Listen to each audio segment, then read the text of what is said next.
with you a little bit of what the Engaging News Project has been doing. And indeed, I think some of the answers to these questions really are reflected in the News Challenge winners that we saw today.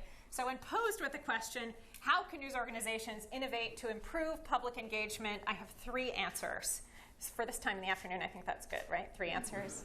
So first, they can inform. Second, they can engage. And third, they can analyze. And what I'd like to do is talk through what I mean by each one of these. And I think you'll notice that I have a really audience-focused perspective. And I really want to impart that in my talk today, that really considering what audiences think about these things is really important. OK, so first, news organizations can inform. If you haven't seen Jimmy Kimmel go out into the street and ask people questions, you really should tune in sometime. This was a particularly sad one, where he went out and asked people on the street, who is Joe Biden? And some of the responses he received are here. One said, a safe answer, a man. Another person asked the governor. And if you look at Pew Research, about 80% of the public can actually name Joe Biden as the vice president. But this is actually the high point of public knowledge. About 60% of the public does not know that the Republicans control the House of Representatives. So something is clearly happening here in the way we're imparting information to the public. And I think news organizations have a really big role to play here. I think what we need to do is think about how to transmit information in brand new ways, or in ways that change up the traditional inverted pyramid structure. Even if it's something as simple as a quiz. In our own research, we found that if you present information in a quiz format, people actually learn it better than just giving them sentences containing the information. So if you think about these ways of conveying information that might transmit it more effectively, I think there's a lot to be gained. Another study that we've been working on, and this one will actually release it next week, we've been working on this sort of research for over a year now, is how do you actually present the information? How should it be presented visually on the screen? So we did a series of studies where we looked at a more contemporary format homepage and compared it to a more classic newsprint sort of a format. Everything else was the same, identical information on each one. And what we wanted to say is, what happens? How do people navigate this differently? With the contemporary site, huge increases in page views. And as a consequence of that, people learned more from the articles there.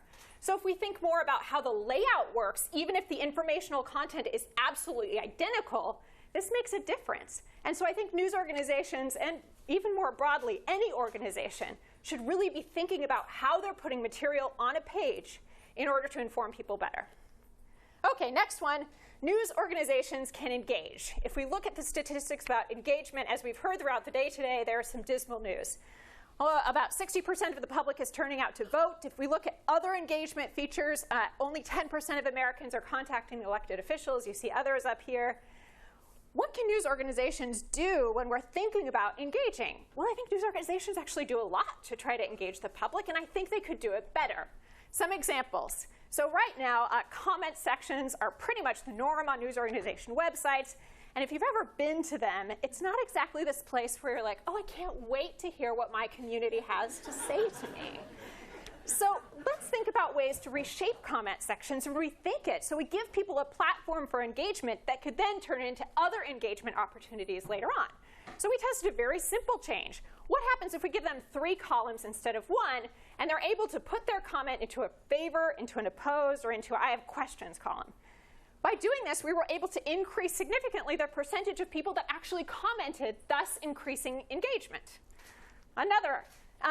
This is an example of the incivility. This is my friendly example of what incivility could look like in these commenting sections. How can we improve it? We had a journalist engage in comment sections. And by just going in there and getting involved, we reduced incivility by 15%. Respect button. People are always bent on their partisan habits of mind. So when they go in the comment section, they want to like things that match their partisanship, but not like the other side.